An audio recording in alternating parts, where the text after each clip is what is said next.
Coucou, c'est Fanny du blog fannys.fr. Je suis vraiment contente de te retrouver en vidéo, ça faisait très longtemps, plusieurs mois. Et aujourd'hui, j'avais envie de te faire une vidéo de motivation pour prendre soin de toi en t'écoutant réellement, en écoutant les besoins de ton corps ainsi que ton intuition. Donc prendre soin de toi, c'est aussi faire un acte d'amour envers toi-même et notamment prendre soin de ton corps. Je dis ça parce que je travaille beaucoup sur ordinateur, assise à mon bureau, et je fais pas beaucoup d'exercices physiques. Et je commençais vraiment à entendre mon corps dire allez là, faut que je bouge, mon cerveau a besoin d'être oxygéné, mon corps a besoin de bouger. Et je l'écoutais pas forcément. Je faisais un peu la sourde oreille. Et donc hier, je me suis dit allez, j'y vais, je prends le chien avec moi et on va faire une petite balade. Et je me suis pas mis un objectif super difficile parce que bon, moi l'exercice physique à la base c'est pas trop mon truc, je suis plutôt voilà créativité artistique on va dire. Et donc je me suis pas mis un objectif qui me démotiverait. Je me suis pas dit allez c'est parti pour 3 heures de marche ou 1 heure de jogging. J'y serais pas allée c'est sûr. Je me suis dit petite balade tranquille avec le chien en pleine nature pour vider la tête. Donc je suis partie comme ça, avec un petit objectif rikiki, 30 minutes, ça va, ça va être vite passé, je fais un petit tour. Et puis j'étais bien. Voilà, juste une balade tranquille, apaisante, dans la campagne, autour de chez moi. Avec le chien, ça fait du bien, ça vide la tête. Et malgré une petite pluie légère, eh ben j'ai continué. Je me suis laissée aller finalement. J'ai fait 1h10 de marche assez intensive. Donc du coup j'étais super fière de moi. Parce que j'avais atteint mon objectif de 30 minutes et en plus je l'avais dépassé, je l'ai plus que doublé. Donc ça renforce l'estime de moi et la confiance en moi. Oui, je peux faire aussi un peu d'exercice, ça fait du bien à mon corps. Il suffisait de pas grand chose au départ pour me faire sortir une petite motivation, un petit objectif et c'est parti. Donc je pense que je recommencerai. Et en plus, superbe découverte, pas très loin de chez moi, à un endroit où j'étais jamais passée à pied, un magnifique châtaignier. C'était trop beau. Je me dis, on pourrait faire des magnifiques photos à l'intérieur de ce tronc, aller voir, tout ça, ça va être super sympa quand il y aura les feuilles. Donc voilà, je suis vraiment contente de cette balade. Je t'invite donc à écouter les besoins de ton corps. Souvent on fait la sourde oreille, on sait très bien ce que notre corps nous dit, mais on n'écoute pas. Mais peut-être aussi qu'on se fixe des objectifs trop difficiles, inatteignables. Si on se dit, il faut que je perde 10 kilos, non. Si on se dit, ok, j'arrête de grignoter entre 14h et 16h, wow, petit objectif, ça va, on l'atteint, on est content, on est fier de soi, ça nous rebooste, c'est une mini victoire qui nous encourage à continuer. Donc voilà, on se fixe des objectifs atteignables, surtout au début, pour garder intacte notre motivation. Ensuite, au cours de ma balade, j'ai continué, je connaissais pas la route, c'est des petites routes de campagne bien perdues. En plus, j'avais de la pluie plein les lunettes, je voyais pas grand chose. Et j'ai commencé à me dire, mais je suis paumée, mais ça va être super fatigant.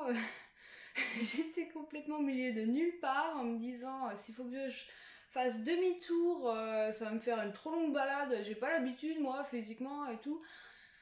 Et puis finalement, je suis arrivée dans un petit patelin qui, en réalité, est juste à côté de chez moi.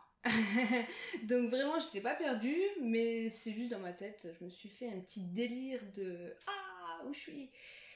Et donc dans ce petit patelin, j'arrive, je me dis mais je connais ici. Ah mais oui, on avait essayé d'acheter une maison il y a 2 ans à peu près dans ce petit patelin.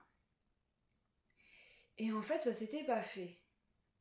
Et là, je vais aussi te parler d'écoute de soi, mais pas au niveau du corps, cette fois au niveau supérieur, du soi, du moi supérieur, du moi profond, de l'âme, enfin appelle ça comme tu veux, mais voilà, une écoute au-delà du mental.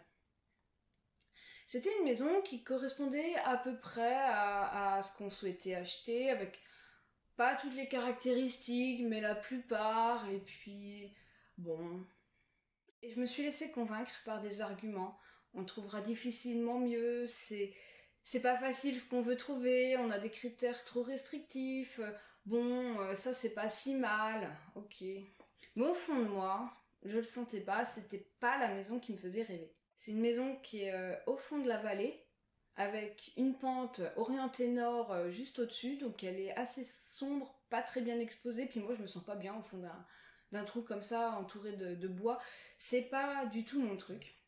Et en repassant devant cette maison, je me suis dit, ah, j'ai bien fait, on a bien fait de pas l'acheter parce que c'était pas fait pour nous, tout simplement. Il se dégageait, c'était un peu austère et l'ambiance était assez sombre, pas très agréable et je m'y serais jamais sentie bien. Et donc, on avait quand même fait une offre pour cette maison, mais j'ai dû me forcer et j'allais à l'encontre vraiment de ce que je sentais en moi, de mon intuition. Heureusement, il n'y a pas de hasard, l'offre n'a pas été acceptée et la vente ne s'est pas faite. Et quelques mois plus tard, on a vu une nouvelle annonce, on a visité cette maison ici. À peine rentrée, je me sentais déjà bien, je me sentais chez moi. Elle est plutôt sur le haut d'une colline, donc mieux exposée, moins isolée. Il y a plus de terrain, il y a plus de bâtiments, il y a vraiment de quoi développer tous nos rêves sur place. Donc voilà. Ce que je veux te dire ici, c'est vraiment quand on dit s'écouter, on parle pas d'écouter le mental avec des arguments qui calculent l'analyse, voilà, ça c'est bien, les plus, les moins. Ok, c'est très bien, mais ça suffit pas. Quand dans ton ventre ça fait non, bah, il y a peut-être quelque chose de plus profond à écouter en soi. Voilà, donc je suis rentrée chez moi et de très bonne humeur. Et là, j'ai suivi une autre de mes idées. Une petite idée toute simple. S'écouter, c'est pas forcément pour les grandes choses, comme acheter une maison, évidemment. C'est quelque chose d'important. Mais c'est aussi dans les petites choses du quotidien, pour prendre soin de soi, se faire plaisir aussi. J'ai fait des cookies. C'est tout bête. Mais j'ai suivi mon idée et je me suis fait plaisir. Et puis, je vais te dire ce que j'ai fait. J'ai fait des cookies fond de placard. Alors, ça consiste à ouvrir le placard, chercher et sortir tout ce qui n'a pas servi depuis des semaines voire des mois, les fonds de paquet, les trucs entamés, les trucs à date qui se rapprochent de la date de péremption voire un petit peu plus, enfin voilà. J'ai tout sorti, alors il y avait des trucs un peu, des graines de chanvre, de la farine de coco, des graines de courge, enfin des trucs un peu pas courants qu'on met pas forcément, et j'ai pris une recette de cookies de base. J'ai adapté à ma sauce avec les fonds de placard et c'est super bon.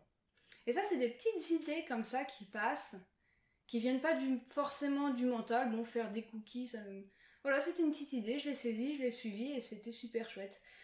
C'était pas des cookies que j'ai fait pour compenser par la nourriture comme je le fais parfois parce que c'est un petit peu mon moyen de compensation quand ça va pas trop bien, n'est-ce pas?